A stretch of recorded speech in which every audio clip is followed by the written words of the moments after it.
Hello friends, hi, good morning. ఎలా ఉన్నారు friends? అందరూ బాగున్నారా? నేనైతే బాగున్నాను ఫ్రెండ్స్. మీరందరూ బాగుండాలని మనస్ఫూర్తిగా కోరుకుంటున్నాను. నైట్ వచ్చేసి కాకరకాయ ఫ్రై చేశాను ఫ్రెండ్స్. కాకరకాయలు చక్కగా క్లీన్ చేసేసుకొని శుభ్రంగా దాని పొట్టు అంతా తీసేసి దాన్ని ఘాటు పెట్టాను. ఘాటు పెట్టి దానికి కొంచెం లోపల ఉప్పు పెట్టేసి ఫ్రై చేసేసాను. ఆ తర్వాత ఉల్లిపాయలు కూడా కట్ చేసేసుకొని ఫ్రై చేసేసాను. ఉల్లిపాయలు ఫ్రై చేస్తే ఏమవుద్దంటే కాకరకాయ 2 రోజులు ఉన్నా సరే మనకి వాసన రాకుండా ఉంటుంది. దాంట్లో ఎల్లుల్లిపాయ, జీలకర్ర, ఉప్పు, పసుపు అన్నీ వేసి కలిపేసి మిక్సీ పట్టేస్తాను.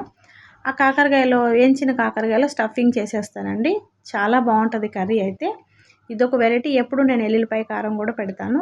ఇప్పుడు ఇది వెరైటీ ఎలా చేద్దాం చూపిద్దాం మీకు అని చెప్పేసి ఇలా చేశాను. అయినా సరే అలా కూడా బాగుంటుంది, ఇలా కూడా బాగుంటుంది. దీంట్లో చాలా రకాలు చేసుకుంటారు, ఎవరి ఇష్టంతో వాళ్ళు చేసుకుంటారు. కానీ చేదైతే ఉండదండి దీంట్లో మజ్జిగలో వేయాల్సిన అవసరం లేదు, దేనిలో వేసుకోవాల్సిన అవసరం లేదు. అలాగే వేయించాను నేను, చేదైతే లేదు. ట్రై చేసి చూడండి ఫ్రెండ్స్, చాలా బాగుంటుంది. కర్రీ అయితే సూపర్గా ఉంది. దానికి కాంబినేషన్ ఏం చేశానంటే సొరకాయ మెదిపి తాలింపు పెట్టాను. ఆ సొరకాయ మెదిపి తాలింపు పెట్టాను. అది ఇక పప్పులా ఉంటుంది కదా, కలుపుకుంటే అది నంచుకొని తినొచ్చు అని చెప్పేసి అలా చేశాను అనమాట.